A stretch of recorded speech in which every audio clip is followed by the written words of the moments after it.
Assalamualaikum warahmatullahi wabarakatuh.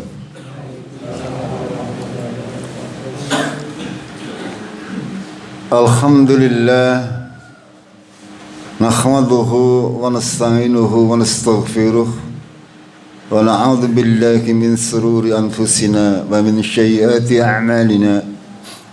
May yahdihillahu fala mudilla lahu wa may yudlilhu fala hadiya lahu. Asyhadu an la ilaha illallah wahdahu la syarika lah wa asyhadu anna Muhammadan abduhu wa rasuluh. Allahumma salli wa sallim wa barik ala Muhammad wa ala alihi wa ala ashabihi ajma'in.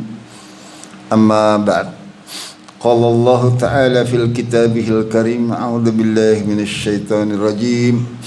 Ya ayyuhalladzina amanu taqullaha wa qulu qawlan shadidan yuslih lakum a'malakum wa yaghfir lakum dhunubakum wa may yuti'illaha wa rasulahu faqad faza fawzan 'aziman.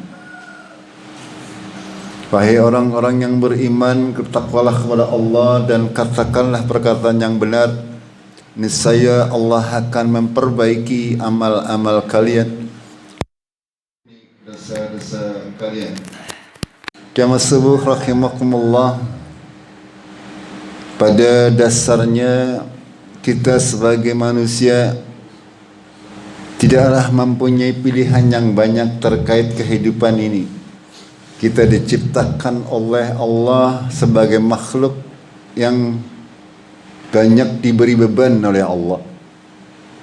Kita sebagai makhluk diciptakan oleh Allah bukanlah untuk sesuatu yang sia-sia, akan tetapi kita semuanya diciptakan dengan suatu tujuan yang jelas, yaitu untuk beribadah kepada Allah dalam rangka mencari keridhoannya.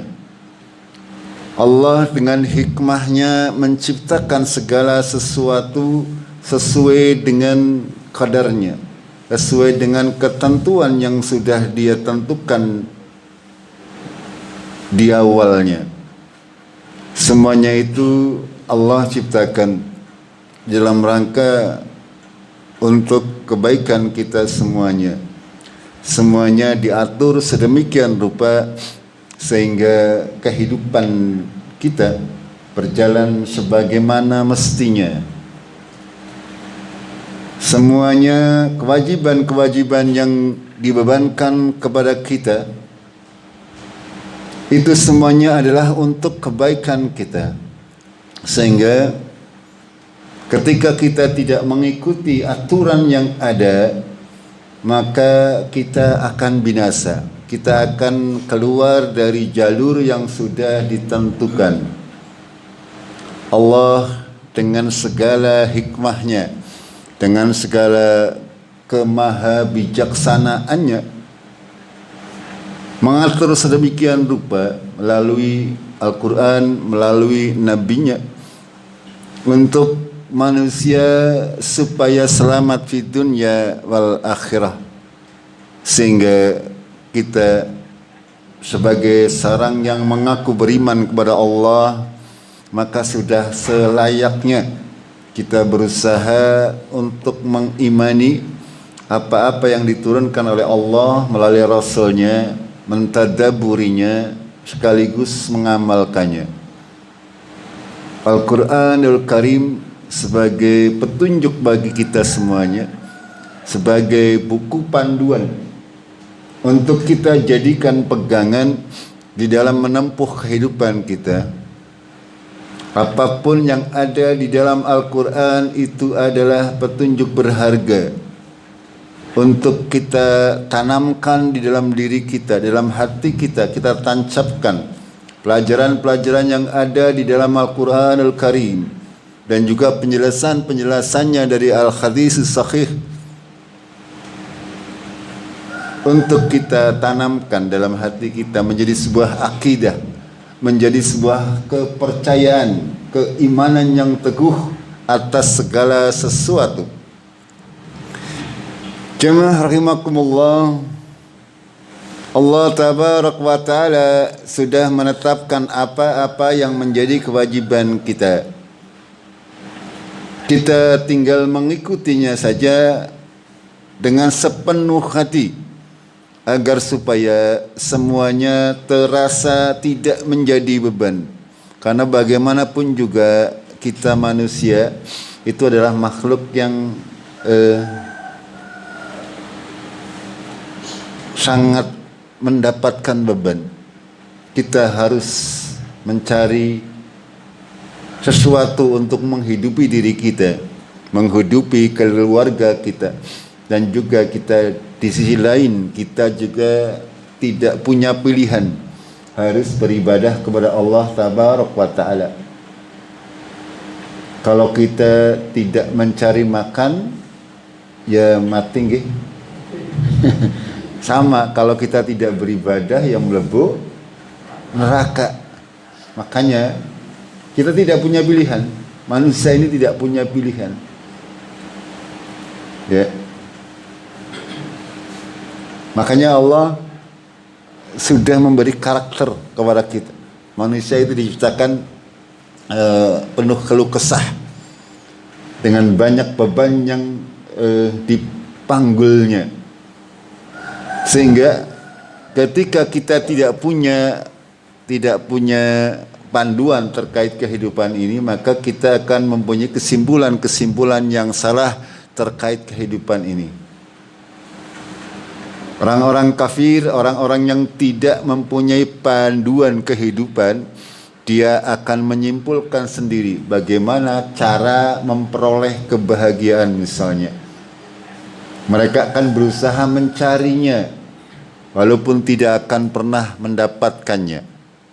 Sehingga mungkin panjenengan banyak mendapati di negara-negara yang tidak mengenal Islam, mereka akan dapati masyarakatnya banyak membuat kesimpulan yang salah terkait kehidupan, sehingga banyak penyelewengan,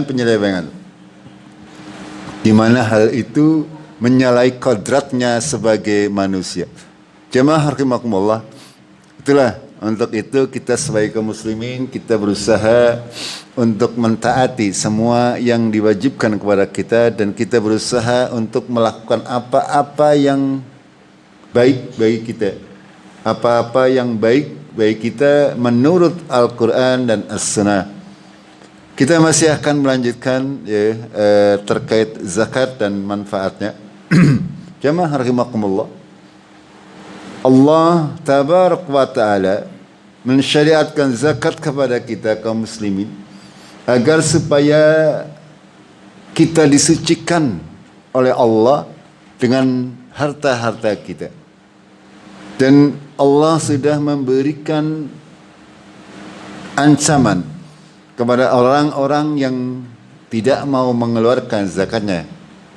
Dalam Al-Quran surat Ali Imran, Allah berfirman, A'udzu billahi minasyaitonir rajim. Wa la yakhsabanna alladhina yabkhuluna bima atahumullah min fadlihi huwa khairul lahum. Janganlah orang-orang yang bakhil dengan hartanya mengira dengan apa-apa yang diberikan oleh Allah kepada mereka dari karunia-Nya adalah baik bagi mereka. Orang yang tidak percaya kepada Allah, tidak percaya kepada Al-Quran, mereka sangat bakhil terhadap hartanya. Mereka menganggap bahwa semua yang dimilikinya adalah karena dirinya sendiri. Sama kasusnya seperti Qarun di zaman Nabi Musa. Dia merasa seluruh hartanya itu karena kepintarannya, tidak ada sama sekali hubungannya dengan Allah Tabarak wa Ta'ala. Jamaah rahimakumullah, ini terjadi kepada manusia-manusia yang tidak mengimani adanya Allah. Pada hakikatnya, apa-apa yang didapatkan oleh kita adalah karena karunia Allah. Masing-masing orang diberikan rezeki sesuai dengan kadarnya dan ditentukan oleh Allah untuk bisa saling berkesinambungan. Allah yang lebih mengetahui keadaan kita semuanya, sehingga berapapun yang diberikan oleh Allah kepada kita, itulah yang terbaik bagi kita. Yang diberi banyak, yang diberi sedikit, itu semuanya sesuai dengan ketentuannya. Janganlah kita mengira bahwasanya ketika kita bakhil, di sini disebutkan oleh Allah, alladzina yabkhuluna bima atahumullahu min fadli. Orang-orang yang bakhil, tidak mau memberikan zakat dan sedekah terhadap apa-apa yang diberikan oleh Allah dari karunia-Nya. Mereka menganggap bahwa itu baik bagi mereka. Allah melanjutkan, bal huwa syarrul lakum, akan tapi itu semuanya sangat buruk bagi mereka. Sayutawafuna ma bakhilu bihi yaumal qiyamah. Kelak akan dikalungkan harta yang mereka bakhilkan di yaumul qiyamah. Di orang-orang yang tidak mau mengeluarkan zakatnya, Allah akan kalungkan harta-harta tersebut besok di hari kiamat. Walillahi mirasus samawati wal ard, dan bagi Allah warisan dunia dan akhirat. Wallahu bima ta'maluna khabir, dan Allah mengetahui terhadap apa-apa yang kalian kerjakan. Jemaah rahimakumullah, ketika Allah memerintahkan segala sesuatu bukan berarti Allah tidak sanggup. Allah bisa saja membuat kita semuanya menjadi orang yang kaya atau berkecukupan, bisa saja. Semuanya orang Cikole misalnya sini ya, semua jamaah di sini mempunyai penghasilan 100 juta KB setina. Kira-kira berarti apa ya?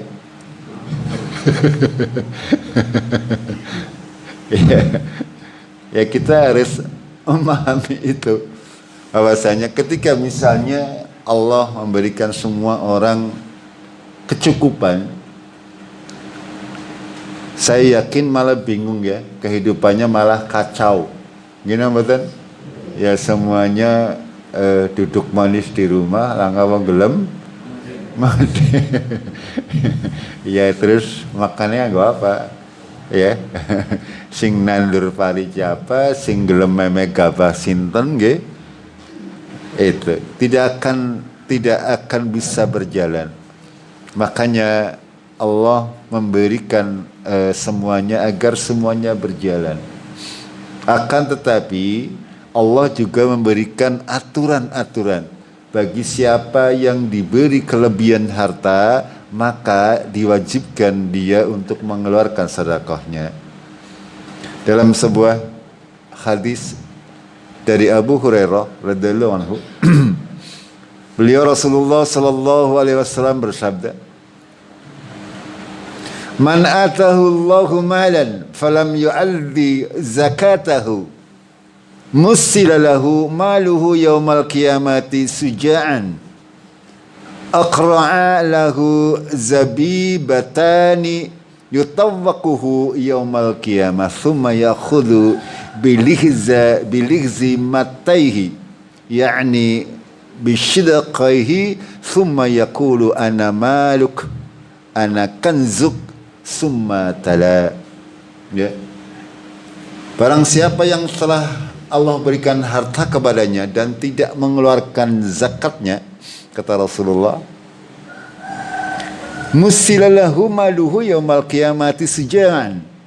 Hartanya itu akan berubah menjadi ular dengan kepala yang bercahaya dengan 2 tanda gelas di matanya, yang akan mengelilinginya pada hari kiamat dan menggigit pipinya seraya berkata, akulah hartamu, akulah simpananmu.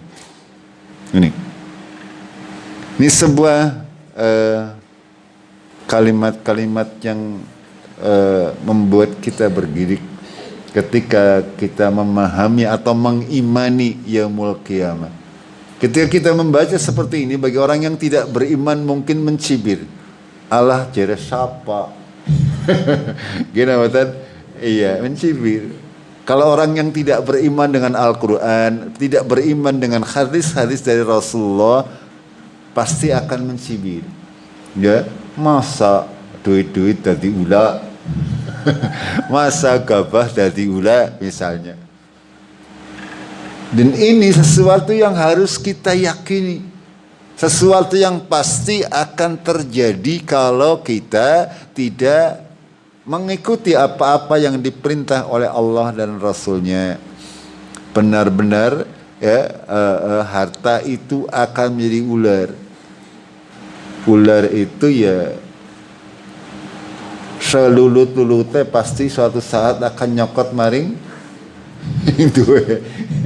Sama dengan harta. Kalau kita terlalu mundi-mundi, akhirnya malah jadi penyakit nggih.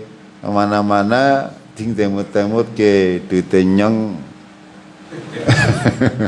hilang apa ora, malah jadi ora tenang. Ya berbeda kalau kayak yang tidak banyak duitnya ya cuek pawon nggih. Dolanane ya lalang duit iki nang omah. Iya, tapi kalau yang duitnya akeh ya nang omah ya was-was, malah dadi penyakit. Ya.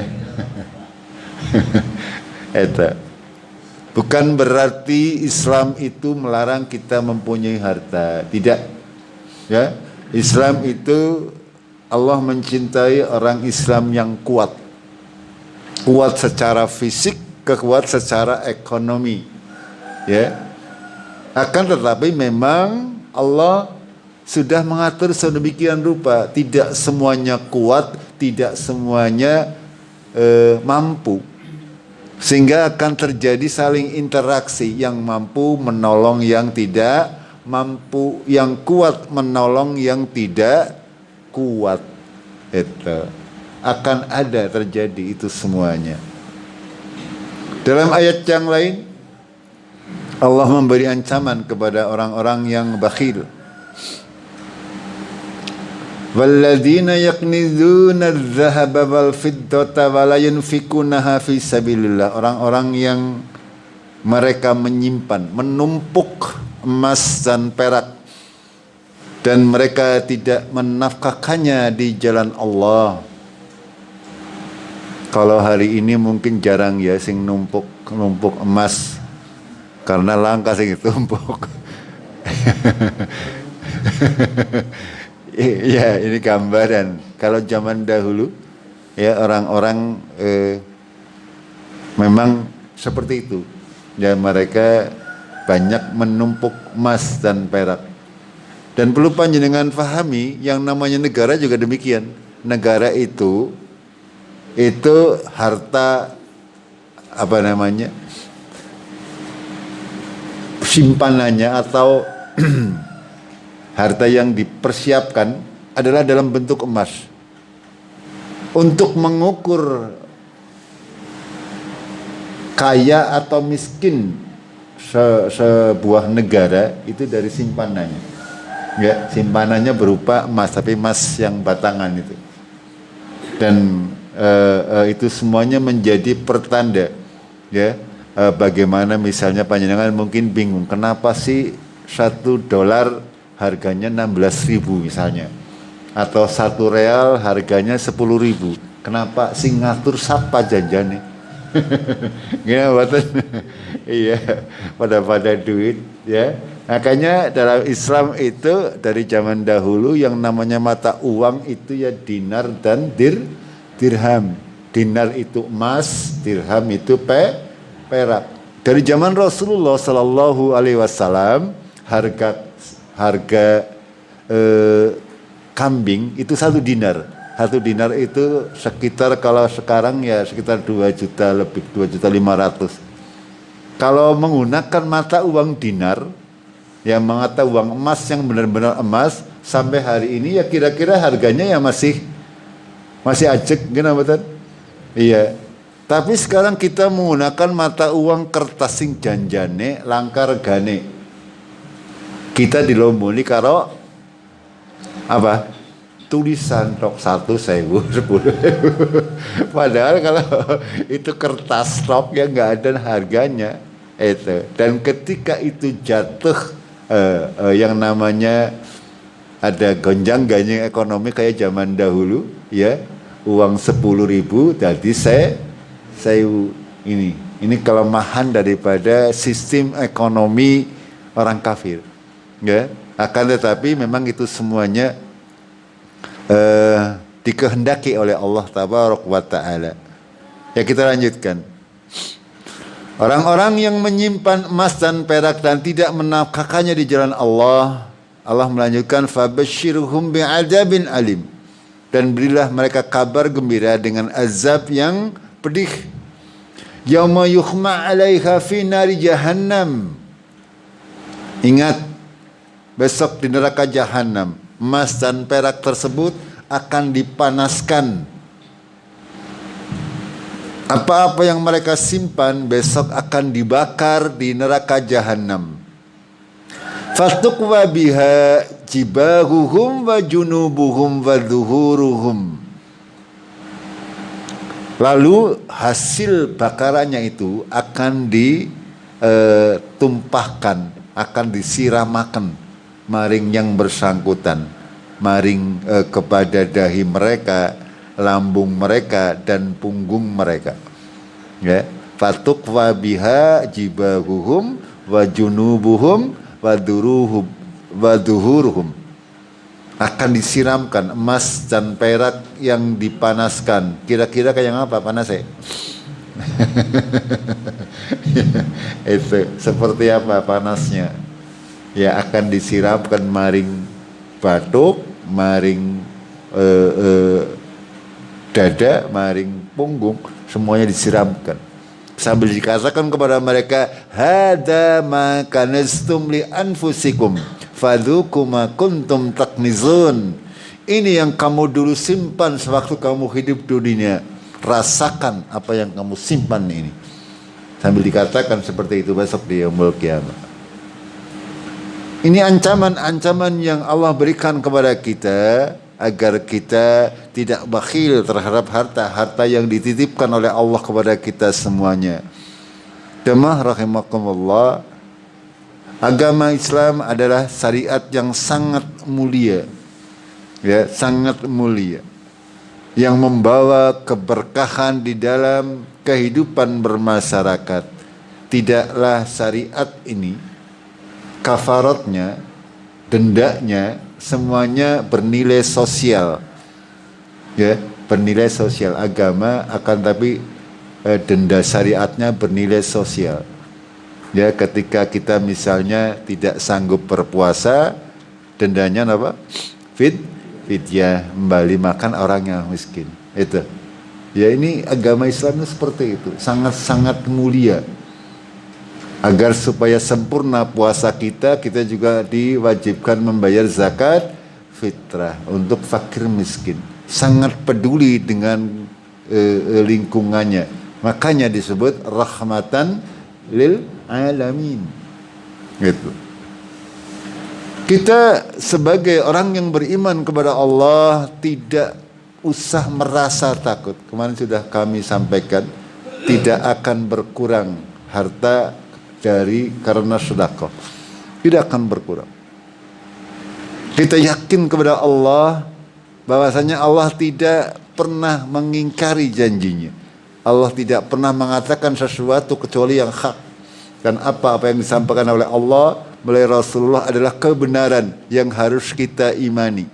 Hanya terkadang kita tidak mengimaninya 100%, sehingga angger manusia ini kadang-kadang jaluke sing instan, ya. Jere ngger sedekah harap diganti nyong donang sedekah ganu ora diganti-ganti ya. Dene ora dadi sugi, salat kat ganu ora sugi-sugi. Itu kadang ada orang yang berpikiran seperti itu. Ya, sehingga mungkak lah nyontam mong lah. Wis mari salat kat ganu be ngajak bae. Emang sholat ini gila duit ya.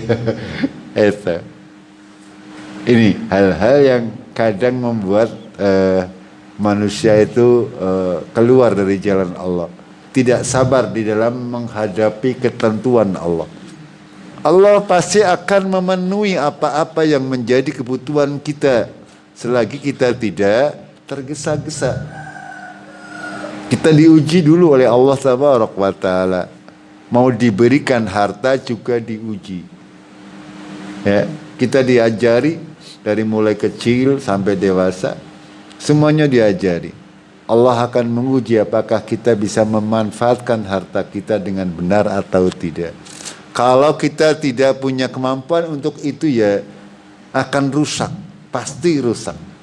Seorang anak misalnya, anak muda, dikasih uang yang sangat banyak, pasti rusak.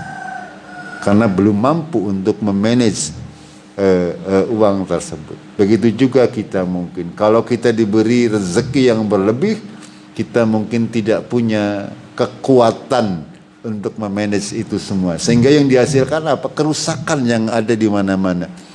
Punya harta bukan membawa keberkahan bagi lingkungan, akan tapi malah kerusakan di lingkungannya. Orang-orang yang beriman ketika mempunyai harta akan berdampak baik bagi lingkungannya. Berbeda dengan orang-orang yang tidak beriman, angger duit malah membuat kerusakan. Sangat banyak contohnya. Ya, orang yang punya duit kadang-kadang mereka malah membuat tempat-tempat kemaksiatan. Gini apa nggih? Iya, seperti itu. Karena mereka tidak punya dasar keimanan, tidak punya dasar agama. Kadang malah mereka orang yang punya duit sengaja tuku khomer dibagi-bagi maring bocah-bocah nom. Pada tinumi. Nggih. Gini mboten? Itu seperti itu, karena bingung, dia tidak tahu caranya membelanjakan harta di jalan Allah, sehingga yang terjadi apa? Kerusakan di mana-mana. Punya uang yang banyak, ayo ngundang kemaksiatan, yuk pada kumpul. Itu seperti itu. Itu yang terjadi ketika seorang yang mempunyai harta akan tapi tidak punya panduan di dalam membelanjakannya. Dalam sebuah hadis dari Abu Hurairah, Rasulullah sallallahu alaihi wasallam bersabda, "Ma min sahibi dhahab wala fiddah la yuaddi minha haqqaha illa idza kana yaumul qiyamah suffahat lahu safaikh min narin mi'a 'alaiha fi nari jahannam fayuqwa biha jumbuhu wajabinuhu waduhruhu."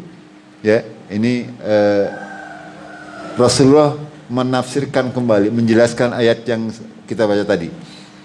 Tidak seorang pun yang memiliki emas dan perak dan tidak mengeluarkan zakat darinya, kecuali pada hari kiamat akan dibuat menjadi piringan dari api dan dicelupkan ke dalam api neraka, dan dari tubuh, dahi dan pungunya akan dicap dengannya, gitu, akan di stempel nak, ya, emas dan peraknya dibuat piringan lalu di cara wong Cikaduna digaplok akan lah, dicap naplok, haring bepine, haring dain, itu dalam keadaan panas kayak apa, seperti apa rasanya ya tidak bisa membayangkan, itu. Masih kelanjutannya, saya bacakan terjemahannya. Setiap kali piringan itu dingin, maka dipanaskan kembali. Jadi di neraka itu tidak ada habisnya. Yang namanya piring dari emas dipanaskan, ya, lalu digaplokakan maring daging, otomatis dagingnya mengelupas bok. Gini mboten? Apakah terus berhenti? Tidak. Begitu mengelupas, dibuat lagi oleh Allah. Ya, wis kropos gari keton balungan tok, ditumbuhkan lagi, digaplok lagi. Itu seperti itu. Ketika piringnya sudah dingin lalu dipanaskan kembali. Itu yang akan terjadi di neraka jahanam. Nah, la yamutu fiha wala yahya, tidak mati dan juga tidak hidup. Artinya apa? Siksaannya akan terus menerus. Ya, ketika bakar di dalam neraka, sudah jadi arang, nanti dihidupkan kembali oleh Allah, dibakar lagi. Ya. Dan semacamnya, ketika kulit-kulit sudah mengelupas karena saking panasnya, maka oleh Allah akan dibuat kulit-kulit yang baru. Begitu seterusnya, sampai Allah menghendaki yang lain. Itu yang akan terjadi ketika kita tidak mau menafkahkan harta kita di jalan Allah, kalau memang sudah memenuhi nisab dan haul. Ya, karena persyaratan zakat yang wajib adalah harus memenuhi nisab dan harus memenuhi haul. Nisab takarannya, haul itu 1 tahun kepemilikan dari harta tersebut. Kalau belum mencapai 1 tahun, tidak diwajibkan untuk zakat. Agama Islam tidak memberatkan. Kita tidak usah memberatkan diri kita sendiri dengan ketentuan yang dibuat-buat. Ya, Allah sudah membuat ketentuan. Kalau kita membuat sendiri, ya akan memberatkan. Segala macam yang tidak ada ketentuannya dari Allah dan Rasulnya pasti akan memberatkan. Gitu.